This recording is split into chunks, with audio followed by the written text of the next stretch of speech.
نیک صحبت جب آدمی چھوڑتا ہے یا کمی کرتا ہے تو اس کو پھر بہت سے فتنے گھیرنا شروع کر دیتے ہیں، گھیرا تنگ ہونا شروع ہو جاتا ہے۔ ایک صاحب کافی عرصہ غائب رہے، پھر نیک صحبت اگر ہم یہاں کے بارے میں کہیں تو اپنے خیال سے نہیں بلکہ آپ لوگوں کے خیال سے کہتے ہیں بھائی نیک لوگ آتے ہیں، کسی کو کہتے ہیں کہ بھائی یہاں آیا کرو، نیک صحبت سے فائدہ ہوتا ہے، مراد یہ کہ نیک لوگ آتے ہیں، ان کی صحبت ملے گی، آپ کو فائدہ ہوگا، اپنے کو نیک سمجھنا جائز نہیں ہے۔ تو کافی عرصہ غائب رہے، میں نے کہا بھائی کہاں غائب ہے؟ کہتے ہیں میں بتاؤں گا آپ کو، بتاؤں گا۔ میں نے کہا کچھ راز بتا مجھ کو بھی یہ چاک گریباں، یہ دامن تر اشک رواں زلف پریشاں، کس کے لیے دریا تیری آنکھوں سے رواں ہے، کس کے لیے پیری میں بھی تو رشک جواں ہے،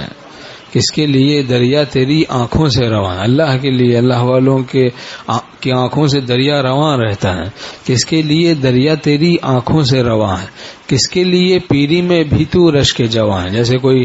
لڑکی ہو،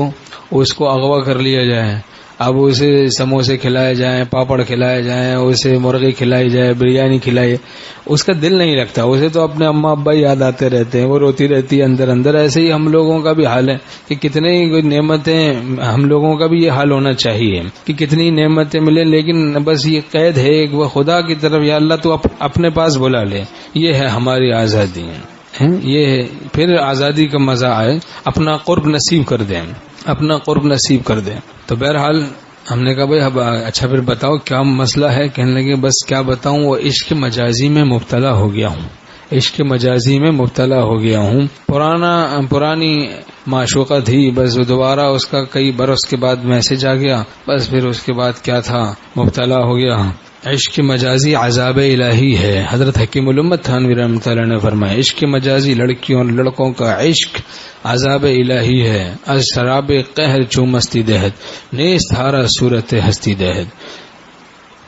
نیست ہارا صورت ہستی دہد۔ جس کو اللہ اپنی قہر کی شراب پلاتا ہے اس کو حسینوں میں بڑا مزہ آتا ہے، حسینوں میں اس کو بڑا مزہ آتا ہے، جس کو اللہ اپنی قہر کی شراب پلاتا ہے۔ میں نے ان سے کہا بھائی ایسی آوارہ لڑکی سے تو نہیں شادی کرنا چاہیے، کیوں آپ شادی کے چکر میں پڑ گئے ہیں؟ آوارگی، میں نے ہو سکتا ہے آپ کو اشکال ہو کہ یہ کیسے آوارہ ہے۔ میں نے کہا بھائی اتنی بڑی آوارگی کیا کم ہے کہ آپ جیسے آوارہ سے وہ باتیں کرتی ہیں؟ یہ آوارگی کوئی کم ہے کیا؟ آپ جیسے آوارہ آدمی سے باتیں کرتی، نامحرم ہے آپ کی، آپ سے باتیں کرتی، 10 اور بھی نامحرموں سے باتیں کرتی ہوگی، ایسی لڑکی اس قابل تھوڑا کہ گھر میں لایا جائے۔ ایک مچھلی آ کے سارے تالاب کو گندا کر دیتی ہے، ایک مچھلی سارے تالاب کو گندا کرتی ہے۔ ایک بے دین عورت لے آئے گھر میں، پورا گھر کا ماحول خراب ہو گیا، پردے کا ماحول تھا، ایک عورت لے آئے جناب بے دین بد دین، وہ پورا گھر میں پریشانی ہی پریشانی۔ میاں بیوی ایک ہوں اور نیک ہوں یہ دنیا کی جنت ہے، اور ایک نہ ہو نیک نہ ہو یہ دنیا کی جہنم ہے۔ اگر کہیں منگنی ہو گئی ہو، ہمارے اطفال رحمۃ اللہ فرماتے تھے حضرت میر صاحب رحمہ اللہ کہ بھائی اگر کہیں منگنی ہو گئی تو لیکن بعد میں کسی اللہ والے سے تعلق ہو گیا شادی سے پہلے، اب پتہ چلا بھائی بے دین عورت سے تو رشتہ نہیں کرنا چاہیے، تو